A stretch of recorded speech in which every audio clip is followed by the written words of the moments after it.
नमस्कार दोस्तों, मैं सहाय सर, सहाय ट्यूटोरियल्स का डायरेक्टर और फाउंडर आपके समक्ष फिर से हाजिर हुआ हूँ एक सर्कल के चैप्टर के बारे में डिस्कस करने के लिए। लास्ट 2 से 3 वीडियो को मैंने शेयर किया है आप लोगों के साथ, जिसमें मैंने आपको यह बताया था कि सर्कल्स क्या होते हैं, उसके कुछ जितने भी रूल्स थे, जो फॉर्मूलाज थे, वो हमने शेयर किया। इसके बाद हमने कुछ डिस्कस किया था कि हम थ्योरम के ऊपर डिस्कस करेंगे, कोड के ऊपर डिस्कस करेंगे, कोड से रिलेटेड थ्योरम के बारे में बताएंगे, टेंजेंट के थ्योरम के बारे में बताएंगे। तो आज हम आपको कोड के थ्योरम, कोड का कौन-कौन से थ्योरम्स हैं और वो कैसे काम करता है, इस पे आपके बहुत सारे क्वेश्चंस आते हैं। जितने सारे आपके टेक्स्ट बुक में जो क्वेश्चंस होते हैं वो कोड के थ्योरम पर, जिसके थ्रू आप क्वेश्चंस का आंसर सॉल्व करते हैं। लेकिन इस सॉल्यूशंस के लिए आपका थ्योरम का आना बहुत ही इंपॉर्टेंट है, बहुत ही जरूरी है।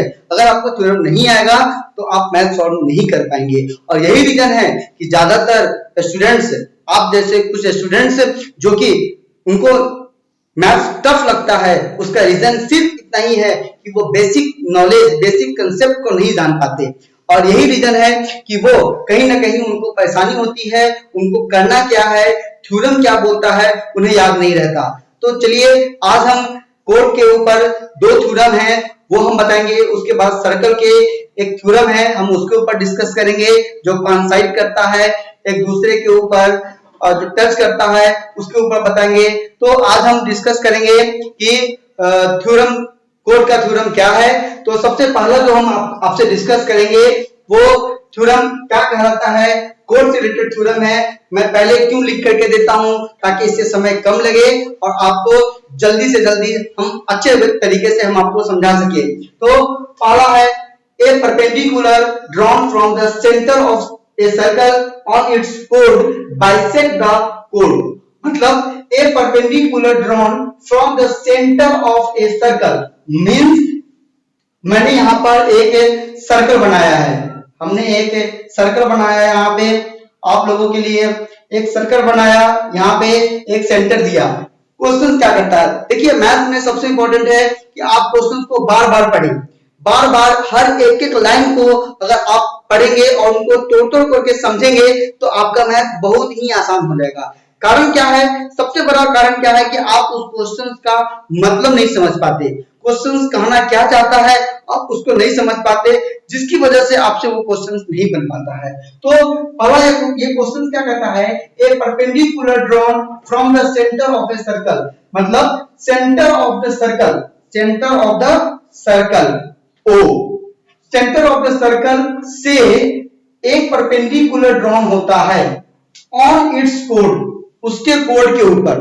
तो कोड क्या होता है, लेट सपोज थोड़ा सा मैं सर्कल को और अच्छे तरीके से बना देता हूं।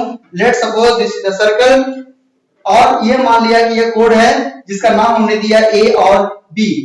ओके, तो बोलता क्या है कि सेंटर ऑफ सर्कल, सर्कल के सेंटर से एक परपेंडिकुलर ड्रॉ होता है, एक परपेंडिकुलर यहाँ पे ड्रॉ होता है which is perpendicular on its code bisect the code. What is the meaning of bisect? Bisect मतलब बाइसेक्ट मतलब दो टुकड़ा में इक्वली उसको सेट करता है, मतलब उसको काटता है। मतलब बाइसेक्ट मतलब क्या हो गया कि इस कोड को दो टुकड़ों में बराबर काटता है। मतलब कि ये अगर मान लीजिए कि O है और यहाँ पर P है, ये OP जो है वो परपेंडिकुलर है। OP क्या है, ये परपेंडिकुलर है। तो ये जो P पॉइंट है ये कोड को दो बराबर टुकड़ों में बांटेगा। क्या बांटेगा? दो बराबर टुकड़ों में बांटेगा। मतलब ये और ये आपस में क्या हो गया, बराबर हो गया। ये हमारा क्या कहलाता है, हमारा ये थ्योरम कहलाता है कोड का पहला। ए perpendicular bisect drawn from the centre of the circle on its code bisect the code, मतलब कि एक सेंटर, सर्कल के सेंटर से एक परपेंडिकुलर जो कोड के आता है वो कोड को बाइसेक्ट करता है। मतलब if OP is perpendicular on AB, then AP is equal to BP. This formula says, this theorem says कि अगर ये ओ से कोई परपेंडिकुलर हम ड्रॉ करते हैं किसी भी कोड पर, आप कोई भी कोड ले लो, जरूरी नहीं है कि ये नीचे होना चाहिए, सपोज दैट कि ये इस तरीके का है। एक एग्जांपल, आपको डाउट हो रहा होगा, यहाँ पर मान लो P और Q है, अगर यहां से हमने एक परपेंडिकुलर गिरा दिया तो ये जो परपेंडिकुलर गिरा मेरे दोस्त, ये परपेंडिकुलर जो गिरा, मान लीजिए कि यह C है, तो ये OC जो गिरा, तो ये और ये आपस में क्या होंगे, बराबर होंगे, या ये आपस में क्या होंगे, बराबर होंगे। यानी कोई भी कोड, अगर मान लीजिए कि अगर कोई परपेंडिकुलर अगर कोड पे गिरता है तो वो कोड को क्या करता है, बाइसेक्ट करता है। यही चीज रिवर्स देखते हैं, जिसको बोलते हैं converse of the theorem, just उल्टा, थ्योरम का जस्ट उल्टा। थ्योरम क्या बोलता है कि अगर कोई भी कोड के ऊपर, कोई अगर बाइसेक्ट के ऊपर अगर कोई लाइन गिरती है तो वो परपेंडिकुलर होगा। वो क्या होगा, परपेंडिकुलर होगा। मतलब कि अगर कोई कोड है और उसके आधे पे से कोई भी लाइन अगर हम सेंटर से खींचते हैं तो वो लाइन परपेंडिकुलर होगा। मतलब कि इसका जस्ट उल्टा होगा कि if AP is equal to BP then OP is perpendicular on AB। मतलब कि यह OP जो होगा वो क्या होगा, परपेंडिकुलर होगा AB पे। मतलब यह है कि यहां पे हमने क्या पढ़ा, OP अगर AB पे परपेंडिकुलर है तो वो दो टुकड़ों में बांटता है कोड को। अगर कोई कोड है जो ऑलरेडी अगर दो टुकड़े हैं उसके, और वहां से अगर कोई लाइन अगर केंद्र के ऊपर जाती है तो वो क्या होगा, वो परपेंडिकुलर होगा। यह हमारा हो गया फर्स्ट क्वेश्चन, जो कि कहलाता है कि ए perpendicular draw from the centre of a circle on its code bisect the code. Let's see the second. अभी से आपको क्वेश्चंस आएंगे, बहुत सारे क्वेश्चंस आएंगे जो आपके टेक्स्ट बुक में होंगे। अगर आप इसको देखेंगे तो आपको टेक्स्ट बुक में इससे रिलेटेड बहुत सारे क्वेश्चंस आएंगे और आपको इसको सॉल्व करना पड़ेगा। तो दोस्तों अभी मैं आता हूं दूसरे पे, मैं इसको फिर से बना देता हूं। थोड़ा सा सर्कल थोड़ा सा उल्टा होगा, थोड़ा सा आपको पेशेंस रखना पड़ेगा। मैं कोशिश कर रहा हूं कि बेटर से बेटर सर्कल बनाऊं। और आगे आइए, दूसरा क्वेश्चन जो है यहाँ पे बोलता है कि कॉन्ग्रुएंट कोड of a circle are equidistant from the centre of the circle. मतलब इसका मतलब क्या हुआ, पहले इसको यह समझना है। मतलब यह है कि कॉन्ग्रुएंट कोड मतलब अगर आप लेमन के भाषा में समझे, अगर आप अपने भाषा में समझे तो वो बराबर, क्या है वो, बराबर, मतलब लंबाई में बराबर। कोड हमेशा किसमें होगा, लंबाई में होगा। तो कहता है कि कॉन्ग्रुएंट कोड ऑफ ए सर्कल, किसी भी एक सर्कल का कॉन्ग्रुएंट कोड मतलब दो कोड मतलब जो बराबर हो, मतलब जिसकी लंबाई आपस में क्या हो, बराबर हो, are equidistant from the centre of the circle, जो कि सर्कल के सेंटर से इक्विडिस्टेंट हो, मतलब बराबर दूरी पे हो। जैसे एक एग्जांपल, इसको ऐसे समझेंगे कि यहाँ पे सेंटर O है और मान लीजिए कि हमारा यहाँ पे एक कोड है, कोड मान लिया कि यहाँ पर AB है, ओके, और एक यहाँ पे हमारा कोड आ गया, मान लीजिए कि ये कोड है यहाँ पे CD, ओके। अभी ये हमारा एक AB कोड है और एक यहाँ पर क्या है, CD कोड है। तो ये दोनों इक्वल है, मतलब ये लाइन और ये कोड दोनों आपस में क्या है, इक्वल है। तो बोलता क्या है कि अगर इक्वल है तो यहां से यहां तक की दूरी, ये डिस्टेंस, और यहां से यहां तक का डिस्टेंस जो भी होगा, जैसे मान लीजिए कि यहां से P हो गया और यहां से ये Q हो गया। तो बोलता क्या है कि अगर if AB is equal to CD, EB और CD आपस में क्या है, ये कोड है। तो अगर AB और CD अगर आपस में बराबर हैं, then OP is equal to OQ, then OP is equal to क्या होगा, OQ। मतलब कि इसके बीच ये सेंटर से क्या होगा, बराबर दूरी पे होगा। ये सेंटर से क्या होगा, ये बराबर दूरी पे होगा। जस्ट इसका रिवर्स क्या होगा कि इफ, यदि सेंटर से कोई बराबर दूरी पे कोई भी लाइन है, कोई कोड है सेंटर से बराबर दूरी पे, तो अगर if OP is equal to OQ, then AB is equal to CD होगा।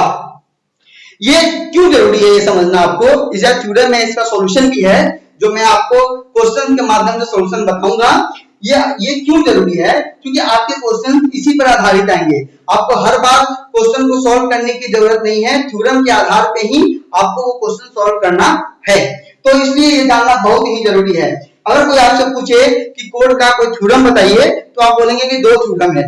पहला थ्योरम है कि कोड, अगर कोई कोड है और सेंटर से अगर कोई परपेंडिकुलर जाती है कोड के ऊपर, तो वो कोड को बाइसेक्ट करता है, मतलब दो टुकड़ों में बांटता है। दो टुकड़ों में क्या करता है, बांटता है। एक सपोज है कि यह कोड है और अगर एक परपेंडिकुलर हमारा सर है, तो ये दो टुकड़ों में बांट दिया। एक टुकड़ा ये हो गया और एक टुकड़ा क्या हो गया, ये हो गया। ये दोनों आपस में क्या है, बराबर है। एक थ्योरम। इसका जस्ट रिवर्स क्या हो गया कि अगर ये और ये अगर आपस में बराबर है, तो ये हमारा हेड परपेंडिकुलर होगा। एक थ्योरम। दूसरा थ्योरम क्या बोलता है कि अगर कोई दो कोड है, दो तीन जितने सारे कोड्स हैं, अगर एक सर्कल में, तो अगर उनकी लंबाई बराबर है, तो सेंटर से भी उनकी दूरी, कोड की दूरी क्या होगी, बराबर ही होगा। यह हमारा कोड का सेकंड थ्योरम कहलाता है। ठीक है दोस्तों, तो यह हमारा हो गया सेकंड थ्योरम। अब हम आते हैं, चलिए मैं आगे की तरफ बढ़ता हूं। इसमें अब हम आते हैं सर्कल के बारे में, जिसमें सर्कल्स के बारे में बहुत ही मजेदार चीज है और इससे बहुत सारे क्वेश्चंस आपके एग्जामिनेशन में पूछे जाते हैं। आपके एग्जाम के दौरान बहुत सारे ट्रिकी मैथ्स होते हैं जो पूछे जाते हैं। अगर आप रीजनिंग में जाते हैं, अगर आप बड़े बड़े एग्जामिनेशन में जाते हैं, आगे भी एग्जामिनेशन में जाते हैं, जिसमें जैसे कि जॉब के पर्पस में, गवर्नमेंट जॉब में, ये सब में, तो ये जो थ्योरम है ये बहुत ही इंपॉर्टेंट है और आपको उस वक्त भी आपको याद रखना पड़ता है। जो मैथ से रिलेटेड जो क्वेश्चंस आते हैं, आपके गवर्नमेंट जॉब में आते हैं या MBA के प्रिपरेशन में आते हैं, रीजनिंग के प्रिपरेशन में आते हैं, इंजीनियरिंग में आते हैं, ये सारे क्वेश्चंस यहाँ से बेसिक शुरू होता है। यहाँ से क्या होता है, ये बेसिक शुरू होता है और आपको जान के बहुत ही नॉलेज बढ़ेगा कि ये मैथ्स, ये सर्कल्स होना बहुत ही जरूरी है, क्योंकि यह आपके फिजिक्स में भी इंपॉर्टेंट होते हैं। बहुत सारे ऐसे चैप्टर्स हैं जहां पे हम सर्कुलर मोशन पढ़ते हैं, जहां पर हम ऑसिलेशंस मोशन पढ़ते हैं। तो ये सब सारे जो मोशंस हैं, जो सर्कुलर मोशंस हैं, ऑसिलेशंस मोशंस हैं, या हमारा जो भी मोमेंटम का जो क्राइटेरिया जो आता है, ये सब जो इसी के थ्योरम से, जो थ्योरम हम भी पढ़ रहे हैं या जो हमने जो पढ़ा है या जो हम आगे जो पढ़ेंगे, वो सब सारी चीजें इसी पे लागू होती है। इसलिए यह बेसिक है, इसको जानना बहुत ही जरूरी है। तो आइए हम स्टार्ट करते हैं। एक मोस्ट इंपॉर्टेंट एक थ्योरम है जिसके बारे में आपको मैं बता देना चाहता हूं। कहता है कि थ्योरम क्या कि if two circle touch each other, their point of contact lies on the line joining the center। मतलब पहली बात किसी भी सर्कल में एक सेंटर होता है, करेक्ट, एक ही सेंटर होता है, दो सेंटर नहीं होता। ठीक है, तो कहता क्या है कि यदि अगर कोई दो सर्कल एक दूसरे को टच करते हैं, अभी दो सर्कल अगर किसी को टच करेगा तो क्या क्या संभावनाएं हो सकती है, क्या क्या पॉसिबिलिटीज हो सकती है। एक पहला पॉसिबिलिटीज है कि वो इंटरनली, वो क्या करे, वो इंटरनली टच करे, और दूसरा वो एक्सटर्नली टच करे। ठीक है, इंटरनली टच करे और दूसरा एक्सटर्नली टच करे, चाहे वो किसी प्रकार का टच हो। अगर दो सर्कल अगर टच करते हैं तो देयर पॉइंट ऑफ कांटेक्ट, मतलब उसके जो पॉइंट ऑफ कांटेक्ट होते हैं, ये जो पॉइंट ऑफ कांटेक्ट होता है, ये अगर एक्सटर्नल ये हो गया, मान लो सर्कल है, ये टच कर रहा है, यह एक्सटर्नल टच कर रहा है, और यह कैसा टच कर रहा है, यह इंटरनल टच कर रहा है। मैं बताता हूं ये कैसे काम करता है। अगर मान लीजिए P यहाँ पे अगर कोई टच कर रहा है, कांटेक्ट कर रहा है, तो बोलता क्या है कि lies on the line joining the centre, मतलब इसका सेंटर O है, इसका सेंटर O डैश है, इसका भी सेंटर O है, इसका सेंटर O डैश है, तो इसके इस पॉइंट को ये लाइज करेगा, मतलब यहां से होकर के ही गुजरेगा। यहां से ही होकर के क्या करेगा, ये गुजरेगा। मतलब कहने का सेंस है कि अगर हम रेडियाई की बात करें, रेडियस है ना, एक रेडियस हो गया, तो यहाँ पर दो सर्कल है, हम दो सर्कल को पहले टच करते हैं। There are two condition. First condition is the internally contact touch, और दूसरा क्या है, एक्सटर्नली कॉन्टेक्ट। ठीक है, तो अगर दो सर्कल एक टच करते हैं, सपोज दैट ये एक्सटर्नली टच हुआ। एक्सटर्नल टच मतलब एक बॉल, एक बड़ा बॉल और एक छोटा बॉल एक दूसरे को टच कर लिया, ठीक है, या सेम आकार का बॉल भी आपस में क्या कर लिया, टच कर लिया। तो वो जब टच करेगा तो वो एक पॉइंट पे आके एक दूसरे से टच करेगा। Suppose that this is the ball, ठीक है, यहां पर टच किया, तो ये टच एक पॉइंट पे यहाँ पे टच कहलाता है। तो ये यहाँ पे टच किया, suppose that this point is called the P, और इसका रेडियस r2 रखा और इसका रेडियस r1 रखा। ये सर्कल है, सपोज दैट ये सर्कल A है और ये सर्कल क्या है, B है। Try to understand this things. यह A है और ये क्या है, ये B है। A का रेडियस मान लिया OP, OP जो है ना वो क्या है, ये रेडियस है R2, we assume that, और here O dash P radius हो गया R1। क्या हो गया, R1। तो कहता क्या है कि अगर इसके बीच की दूरी O डैश, चूंकि वो एक लाइन पे लाइज कर रहा है, लाइज ऑन द लाइन, क्या बोलता है, lies on the line joining the centre, यानी कि सेंटर को ज्वाइन कर रहा है। सेंटर को क्या कर रहा है, वो ज्वाइन कर रहा है। तो सेंटर को ज्वाइन कर रहा है मतलब O डैश, तो O dash is equal to क्या हो गया, OP plus O dash P is equal to R2 plus R1, R2 plus R1। यह कब होगा, O डैश कब होगा, जब एक्सटर्नली कांटेक्ट होगा। क्या होगा, एक्सटर्नली कांटेक्ट होगा। क्लियर। अगर यह इंटरनली कांटेक्ट होता है तो क्या होगा, अगर यह इंटरनली कांटेक्ट होता है तो क्या होगा, इंटरनली कांटेक्ट होता है तो क्या होगा। अभी यहां पे सपोज दैट कि सेम एज है, ये एक बड़ा है, बड़ा बॉल है, और लेट्स सपोज दैट कि अगर एक बॉल के अंदर कोई दूसरे बॉल को डाल दिया बनाने समय। आपने देखा है कभी कुछ ऐसे इंस्ट्रूमेंट, किसी टॉयज को, बड़ा सा टॉयज है उसके अंदर एक छोटा सा गोली रहता है और आवाज करता है, जिससे बच्चे टॉयज के लिए खिलाने में काम आता है। छोटा सा गोली रहता है, सर्कल के रूप में अंदर डाला रहता है पहले से ही, और एक छोटा सा रहता है। तो अगर वो कहीं पर टच करता है, कहीं पर क्या करता है, वो टच करता है, तो उसी तरीके से एक बड़ा सा गुब्बारा है, एक सपोज दैट ये एक बड़ा सा बॉल है, उस बॉल के अंदर एक छोटा सा बॉल है। तो बोलता क्या है कि अगर ये बड़ा बॉल है, सपोज दैट ये A है और ये सिमिलरली क्या है, ये B है। इसको ऐसे ही समझना है। ये कहां चला गया, ये अंदर की तरफ घुस गया, तो ये अंदर की तरफ घुसा। तो यहां भी क्या होगा, OP इज इक्वल टू क्या होगा, OP is equal to R2, OP is equal to R2 और O dash P is equal to R1। तो यहां पर O डैश जो होगा, O डैश होगा, ये बड़ा में से क्या होगा, ये छोटा, ये माइनस हो जाएगा। क्या हो जाएगा, ये माइनस हो जाएगा। मतलब कि अगर सर्कल में अगर यह एक्सटर्नली अगर कांटेक्ट में आता है तो इसके रेडियाई क्या होंगे, ऐड होंगे, और अगर ये इंटरनली अगर होता है टच तो इसके रेडियाई क्या होंगे, डिफरेंट होंगे, मतलब सब्सट्रैक्ट होगा। इज इट क्लियर, कोई डाउट इसमें। तो दोस्तों ये मैंने आपको बताया कोड के थ्योरम के बारे में, और उसके बाद हमने बताया आपको सर्कल के बारे में। This is one of the most important things. तो दोस्तों अगर हम आगे जो हम वीडियो बनाएंगे, मैं वीडियो क्यों छोटा बना रहा हूं, ताकि बहुत सारे लोगों के अलग अलग डाउट्स हैं, और इतने बड़े वीडियोस हो सके कहीं मुश्किल होती है लोगों को समझने में, या लोग फोकस नहीं होते, क्योंकि मैथ्स फोकस का चीज है। तो इसलिए मैं छोटे छोटे पॉइंट पर बना करके आपको वीडियो दे रहा हूं, ताकि आप ज्यादा से ज्यादा उसको अंडरस्टैंड कर सके, बैक जा करके चेक करें। अगर डाउट्स होता है तो फिर से आप मुझसे पूछें, ज्यादा से ज्यादा पूछें, ताकि आप ज्यादा से ज्यादा हमसे क्वेश्चन कर सके, और ज्यादा से ज्यादा क्वेश्चंस करेंगे तो फिर हम आपको उसका सॉल्यूशन हम आपको देंगे।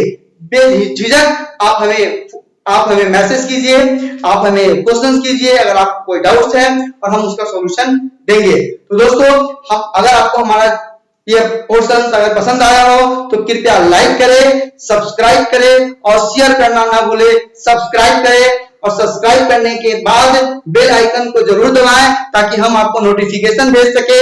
नोटिफिकेशन जाएगा तो आप इमीडिएट अपने चैप्टर बाय चैप्टर को देख सकते हैं। तो इस लॉकडाउन में हमारा टारगेट है कि हम ज्यादा से ज्यादा आपको एजुकेशन दे सके और दूर से दूर जगह तक जहां तक नहीं है मैं आपसे रिक्वेस्ट करूंगा कि वैसे लोगों को भेजे ताकि वो लाभान्वित हो सके। थैंक यू सो मच, आपने हमारे वीडियो को देखा इसके लिए बहुत बहुत धन्यवाद। Thank you so much, good bye.